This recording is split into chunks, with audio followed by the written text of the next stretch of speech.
J'ai eu une idée de la tristesse et de la malchance de ma sœur. J'ai trouvé le plan parfait. Quel genre de plan? Il suffit de regarder et de voir. Marie a mis une robe de soirée, comme celle que l'on porte à un mariage. Elle se dirigea vers le micro. Quand elle l'a eu, elle s'est tournée vers les invités et a dit avec assurance: « Quelqu'un veut-il épouser ma sœur? Elle n'est pas très intelligente et elle se fait vieille, n'est-ce pas ?» Après avoir dit cela, Marie a regardé sa sœur avec un sourire méchant. Mais elle ne se rendait pas compte de son impolitesse. L'ambiance dans la salle changea rapidement. Les gens ont commencé à chuchoter et certains invités ont jeté des regards furieux à Marie. Marie ne l'a pas remarqué et a repris le micro. « Allez, ma sœur. Tu dois te rendre plus attirante. Il y a beaucoup de beaux médecins ici. Vous lisez et comprenez ce que vous avez fait, n'est-ce pas ? » C'est alors que quelque chose de majeur et d'inattendu s'est produit. Je m'appelle Amy Schumer. Je suis une femme de 31 ans avec un travail normal.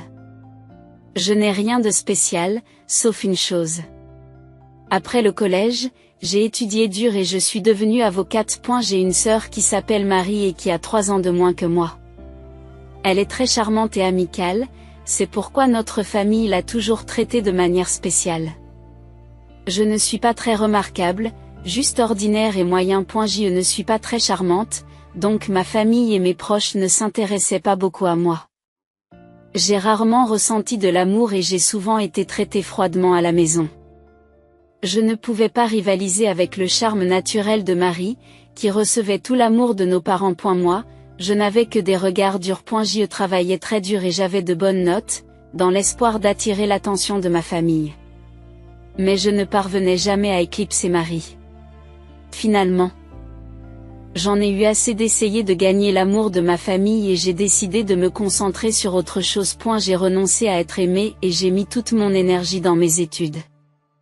Je me suis promis de trouver ma valeur grâce à mes connaissances. Le fait d'étudier dur m'a donné confiance en moi et mes efforts m'ont permis d'obtenir de bons résultats. J'espérais que ma réussite scolaire me vaudrait un jour des éloges de la part de mes parents, m'accrochant à ce faible espoir. Tout au long du collège, je restais debout tard tous les soirs pour étudier. J'étais toujours le premier de ma classe et je réussissais mieux que les autres élèves à chaque examen. Mais même là, mes parents ne m'ont jamais félicité. Au contraire, ils critiquaient souvent mes notes. Il ne s'agit pas seulement d'être en tête de classe. Vous devez obtenir des notes presque parfaites dans chaque matière.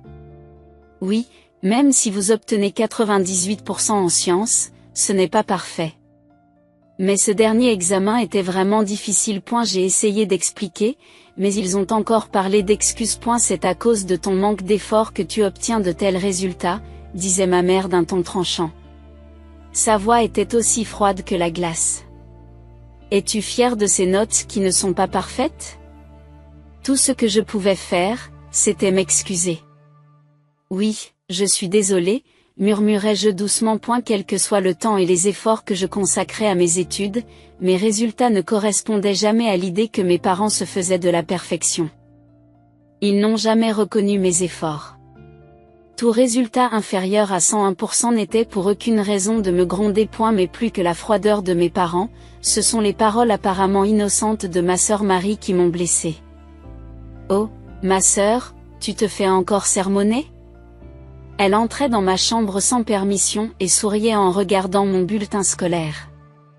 De bonnes notes et toujours grondée? C'est triste. Je suis félicitée alors que j'ai à peine réussi. Tu es venu ici juste pour dire ça? Demandai-je, frustré. Je m'inquiétais pour toi. Peut-être que tu te sentais encore déprimée, dit Marie, faisant semblant d'être inquiète. Mais je ne m'attendais pas à un accueil aussi froid. Si tu étais vraiment inquiète, tu ne me parlerais pas comme ça, répondis-je en essayant de rester calme. Tu vois, c'est ça ton problème. Tu es toujours comme ça, si distant. C'est pour ça que papa et maman ne t'aiment pas, dit Marie, le regard froid comme la glace. Elle me regarde avec un mépris évident. Pendant un bref instant, son attitude a été évidente, même lorsqu'elle a quitté la pièce. Une fois qu'elle fut partie, je pouvais entendre ses rires joyeux avec nos parents depuis le salon. J'aurais dû m'y habituer, mais la tristesse m'a envahi et des larmes ont coulé sur mes joues. Je m'étais dit plusieurs fois que je ne tenais pas compte de l'approbation de mes parents et que les paroles de Marie ne me toucheraient pas. Pourtant, mes émotions m'ont trahi et j'ai pleuré. Dans ma main se trouvait le bulletin scolaire froissé par ma poigne. Une fois de plus, j'ai décidé de me débrouiller seule et de me libérer de cet environnement familial étouffant. Je savais qu'en excellant dans mes études et en améliorant mes compétences, je pouvais m'en sortir. À partir de ce moment-là, je me suis lancée dans mes études avec encore plus de détermination. Un jour, alors qu'une brise fraîche balayait les fenêtres de la salle de classe, mon père a fait une annonce inattendue. Ami, tu n'iras pas au lycée. Tu dois commencer à chercher un emploi immédiatement, a-t-il dit froidement. Je suis restée sans voix, incapable de cacher ma confusion. Pourquoi dis-tu une chose pareille ? Demandai-je, le visage vide de toute trace de choc. Il n'est pas nécessaire d'investir davantage en toi. Si tu veux aller au lycée, tu devras le payer avec ton propre argent. Si ce n'est pas possible, tu devras abandonner. Dit froidement mon père en rejetant mes protestations. Mais je suis encore au collège. Il n'y a pas beaucoup d'emplois disponibles pour quelqu'un de mon âge. Comment suis-je censé faire ? Mes paroles ont été interrompues par mon père qui m'ignorait. Il faut que tu l'acceptes. Après en avoir discuté avec ta mère, nous avons décidé de concentrer nos finances sur Marie. Nous ne pouvons pas nous permettre de dépenser plus pour toi, déclara-t-il fermement. Ce n'est pas juste, pensai-je avec amertume, mais la décision de mon père était définitive. Ces paroles me frappèrent comme un orage soudain, vidant le monde qui m'entourait de toute sa couleur. Ma mère et ma sœur me regardaient avec un sourire non dissimulé, semblant s'amuser de mon désespoir. Je comprends mieux maintenant. Il y avait des options comme trouver des écoles avec des dispenses de frais de scolarité ou des bourses d'études. Mais à l'époque, ne sachant pas comment accéder à ces informations, j'ai été anéanti par la fin de mon parcours éducatif. Depuis ce jour, mon goût pour l'apprentissage s'est rapidement estompé. Même les éloges de mon professeur principal, qui avait toujours admiré mes notes, m'ont semblé vides. Le manque de soutien à l'éducation à la maison a rendu mes chances d'aller à l'université encore plus désespérées. Juste après avoir obtenu mon diplôme, j'ai commencé à travailler dans une usine locale, car je n'étais pas encore assez âgée pour vivre seule. Je suis restée dans ma famille jusqu'à mes 19 ans, en travaillant dur et en contribuant au ménage avec la majeure partie de mon salaire. J'ai économisé le peu d'argent que je pouvais pour moi, endurant ces jours difficiles où j'avais l'impression de ramper dans un tunnel sans fin. Le jour de mon 19e anniversaire, j'ai quitté la maison. J'ai laissé une lettre de ma famille et je me suis éloignée de l'endroit qui ne contenait plus que des souvenirs. Ils ont réagi comme si je n'avais jamais existé. Dans un silence total, sans appel téléphonique ni lettre. A eu début, vivre loin de ma famille était douloureux et la solitude brisait mes journées. Mais avec le temps, le travail m'a occupé, ce qui a atténué la solitude. Déménager et commencer ma propre vie a soulagé le stress que je ressentais à la maison, m'apportant une clarté mentale que je n'avais jamais connue auparavant. Cette nouvelle tranquillité d'esprit a ravivé mon enthousiasme. J'ai ravivé ma passion pour l'apprentissage et j'ai décidé de recommencer à étudier à partir des bases, en révisant assidûment. La joie d'apprendre remplit à nouveau mon cœur. Je suis passée au manuel du lycée et je me suis plongée dans des lectures approfondies. En cours de route, j'ai été captivée par les livres de droit, ce qui a éveillé en moi un intérêt profond pour la profession juridique. Bien que n'ayant qu'un niveau d'études secondaires, j'ai découvert le système d'examen préliminaire qui me permettait de passer l'examen du barreau. Forte de ces connaissances, j'ai intensifié mon engagement dans l'étude, utilisant chaque moment libre, même pendant les courtes pauses au travail. Je mémorisais des termes juridiques pendant les pauses déjeuner, me préparant toujours à l'examen du barreau. Mes collègues, qui étaient pour la plupart plus âgés que moi, ont remarqué mes efforts sincères et m'ont soutenu.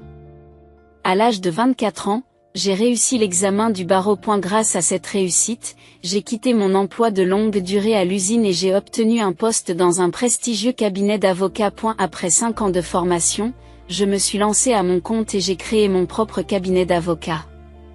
Aujourd'hui, je suis heureuse de travailler comme consultante juridique pour un hôpital. Parfois, je me demande ce qui se passerait si je disais à mes parents que je veux devenir avocate. J'y pense à leurs réactions éventuelles et je me demande si je pourrais enfin répondre à leurs attentes. Pourtant, au fond de moi, je doute que je leur tende la main un jour. Contre toute attente, les retrouvailles avec ma famille ont eu lieu plus tôt que prévu. Un soir, après le travail, j'ai trouvé sur mon téléphone un message de ma sœur cadette, Marie. Elle allait se marier. Marie va se marier, me suis-je dit en chuchotant. Ma sœur, âgée de 29 ans, était fiancée à un médecin et leur mariage était prévu pour le mois prochain. Il voulait que je sois là. Malgré la longue distance qui me séparait de Marie et de mes parents, je ne pouvais pas ignorer un événement aussi important, et j'ai donc répondu que j'y assisterais. Marie m'a rapidement répondu en m'indiquant la date et le lieu de la cérémonie. Son message se terminait par « N'oublie pas le cadeau de mariage », ce qui m'a fait sourire. Il semblait que Marie était plus concentrée sur le cadeau que sur mon accueil. J'y suis arrivée au mariage de Marie en espérant renouer avec ma famille, ne serait-ce que brièvement. J'y portais une robe bleue soigneusement choisie et je me suis soumise aux formalités d'entrée avant de m'asseoir dans l'espace réservé à la famille, où mon père et ma mère étaient déjà installés. Tu as du culot de venir ici. Tu dois bien te débrouiller avec tes maigres revenus de l'usine, dit froidement mon père. En effet, c'est gênant d'avoir quelqu'un comme elle dans sa famille, ajoute ma mère avec dédain. Marie n'aurait pas dû inviter quelqu'un comme toi, poursuit mon père. Je leur ai dit la même chose, mais ils ont quand même insisté pour prendre l'argent de la fête, a dit ma mère à voix basse. Ils ont eu cette conversation comme si je n'étais pas là. Telle était la dure réalité à laquelle j'étais confrontée. J'avais espéré que le fait de partager mon point de vue pourrait combler le fossé qui nous sépare, mais cet espoir a été rapidement anéanti. Mon père et ma mère semblaient déterminés à éviter de me parler. Dans le calme de la salle, j'ai regardé autour de moi et j'ai aperçu des visages familiers du côté du marié. N'ai-je pas déjà vu cette personne quelque part ? Me suis-je demandé, sentant une impression de déjà-vu. En essayant de me rappeler d'où je les connaissais, j'ai cherché le nom du marié et ma méfiance s'est transformée en certitude. Le lien que j'avais soupçonné était maintenant clair. Je n'ai pas pu m'empêcher de ressentir une légère surprise. C'était une telle coïncidence, un peu comme si le destin se mettait en marche. Malgré cette révélation, j'ai décidé de garder mes émotions sous contrôle et d'observer tranquillement le déroulement de la journée. Et la cérémonie s'est déroulée à merveille, les mariés faisant une entrée remarquée. Les invités ont échangé des paroles chaleureuses et se sont amusés à égayer l'atmosphère. Au fur et à mesure que le temps passait, l'événement s'est transformé en dîner, puis en séance de photos. Pendant tout ce temps, mes parents se sont levés sans me reconnaître et se sont dirigés vers l'avant, où les mariés attendaient. Marie, attirée par eux comme un aimant, rayonnait de bonheur sur chaque photo. J'ai essayé de ne pas me laisser influencer par ce côté, et je me suis concentrée sur le repas qui m'attendait. Ma sœur Marie s'est approchée de moi sans crier gare. Elle s'est approchée en souriant, mais ses yeux ne contenaient pas seulement le bonheur de me voir après tant d'années.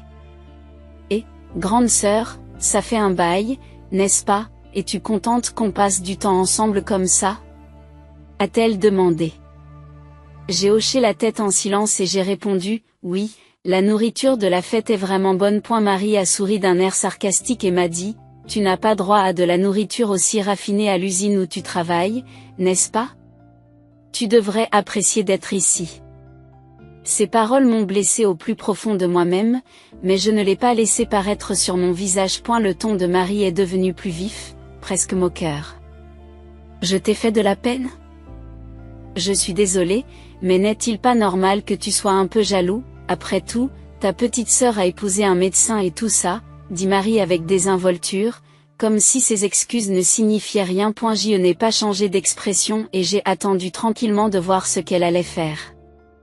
Marie m'a alors chuchoté à l'oreille, « Grande sœur, parce que j'ai pitié de toi, j'ai eu une idée géniale. » Essayant de rester calme, j'ai demandé avec méfiance, « Quelle idée ?» Marie, qui avait l'air satisfaite d'elle-même, m'a répondu, « Attends de voir. » Dans sa magnifique robe de mariée, Marie a attiré l'attention de tous. Elle a pris le micro d'un membre du personnel et a soudainement annoncé aux invités, « Mesdames et messieurs, certains d'entre vous ne savent peut-être pas que ma sœur est ici. Elle n'a peut-être pas le niveau d'éducation le plus élevé et n'est peut-être pas la plus jeune, mais si quelqu'un a la gentillesse de l'aider, il pourrait lui servir de mentor. J'ai senti mon visage rougir d'embarras. « Qu'est-ce que tu fais, Marie ?» m'exclamai-je. Marie a continué encore plus fort. Même si elle ne gagne pas beaucoup d'argent et mène une vie simple, y a-t-il quelqu'un ici qui pourrait t'aider à améliorer l'avenir de ma sœur? Tous les regards étaient tournés vers moi, tandis que Marie s'amusait de mon malaise avec un sourire suffisant. Puis, à l'improviste, nos parents, d'habitude si gentils, se sont joints à nous. « S'il vous plaît, soyez gentils avec elle », ont-ils ajouté. Je n'en pouvais plus. La colère bouillait en moi. Se moquer ainsi d'un événement joyeux, jusqu'où irait-il? C'était incroyable. Mais ils allaient maintenant en subir les conséquences. Alors que l'ambiance dans la pièce changeait et que les chuchotements se propageaient, Marie, inconsciente d'être le centre de l'attention, appela joyeusement, « Ami, regarde, il y a tellement de médecins ici. » C'est peut-être ta chance. Je suis restée silencieuse. Mais mon regard résolu en disait long. Tes jeux s'arrêtent ici, ai-je dit fermement. Confuse, Marie a répondu. Ah, répondis-je calmement. Tu vas bientôt te rendre compte de la gravité de ce que tu as fait. Au moment où Marie commençait à trouver une excuse, le marié prit soudain la parole. Attendez, s'il vous plaît. Pourquoi tout le monde se lève-t-il de son siège? La salle est devenue silencieuse et tout le monde s'est tourné vers le marié. Ses collègues de l'hôpital se sont levés et commencent à partir. Malgré ses efforts pour les en empêcher, un homme digne, qui semble être le directeur de l'hôpital, s'approche de lui avec détermination. Les récents commentaires de la mariée étaient si offensants que j'en suis choquée. Je m'excuse, mais nous ne pouvons pas rester ici plus longtemps. Nous partons, déclare fermement le directeur de l'hôpital. Le marié s'est empressé d'intervenir, assumant la responsabilité des paroles et des actes de Marie. Attendez, s'il vous plaît. Je reconnais que ces paroles étaient déplacées. Je vais lui parler directement et m'assurer qu'elle comprend. Cependant, le directeur de l'hôpital a souligné la gravité de la situation et a révélé quelque chose dont le marié n'était pas conscient. Ce n'est pas tout. Vous ne savez pas qui est sa sœur? Confus, le marié a admis que non, je n'ai rencontré sa sœur qu'aujourd'hui. J'ai entendu dire qu'elle avait travaillé dans une usine après le collège. Visiblement irrité, le directeur de l'hôpital a répondu, « C'est absurde. Sa sœur est une avocate respectée et elle est la conseillère juridique de notre hôpital. » Le marié a été surpris par cette révélation. Il ne savait pas que je jouais un rôle aussi important. Marie et mes parents étaient également stupéfaits. À leur insu, j'étais le conseiller juridique de l'hôpital où travaillait le fiancé de Marie. Comme ils l'avaient déjà vu lors d'événements organisés à l'hôpital. Les invités m'avaient peut-être aussi reconnu. Les remarques déplacées de Marie avaient exacerbé la situation, laissant le directeur de l'hôpital profondément offensé. Bien que le marié n'ait aucun lien personnel avec moi, le personnel de l'hôpital appréciait beaucoup son conseiller juridique. Le visage du marié rougit alors qu'il s'approche de Marie, sa voix s'élevant. Que se passe-t-il? Vos paroles irréfléchies ont porté atteinte à ma réputation. Marie bégait, essayant de se défendre comme une enfant désorientée. Ce n'est pas ce que je voulais dire. Honnêtement, je ne savais pas que ma sœur occupait un poste aussi important. Furieux, le marié continue de réprimander Marie. Ne pas savoir n'est pas une excuse. Comment peux-tu parler de façon aussi irrespectueuse de ta propre sœur? Votre comportement est inacceptable. Tu as perdu de vue ce qui compte vraiment. Marie, désespérée de ne pouvoir s'expliquer, supplie. Attendez, écoutez s'il vous plaît. Il y a une raison à tout cela. Mais le marié, ne voulant plus entendre d'excuses, déclare fermement que les fiançailles sont terminées. Je ne veux pas entendre vos explications. C'est ici que notre relation se termine. Choqué par ces paroles, Marie s'effondre, le visage vidé de ses couleurs. Dans un élan de colère, le marié sort en trompe de la salle des mariages, suivi par les autres invités. Alors que je m'apprête à partir, j'entends derrière moi le cri désespéré de ma sœur. S'il te plaît, ami, aide-moi. Ignorant son appel, je me suis retournée et lui ai fait face avec sévérité. T'aider? Pourquoi devrais-je le faire? C'est toi qui as provoqué cette situation par tes propres actions. Se moquer des autres et essayer de jouer les victimes, c'est honteux. Marie, manifestement confuse et anxieuse, m'a demandé « Pourquoi es-tu si dure ?» Si j'avais su que tu avais réussi en tant qu'avocate. D'un air calme mais résolu, j'ai répondu. Pourquoi aurais-je informé de ma carrière quelqu'un qui n'a jamais pris la peine de me contacter? En fait, j'avais déjà décidé de couper les ponts après ce mariage. Maintenant, en voyant comment les choses se sont passées pour vous, j'ai l'impression de tourner la page. Vous devez être déçu que vos fiançailles avec un médecin aient échoué. Je vous suggère de travailler dur pour trouver votre prochain prospect. Sur ces mots, j'ai quitté la salle avec élégance. Au loin, je pouvais entendre les murmures de désapprobation de mes parents et des autres invités.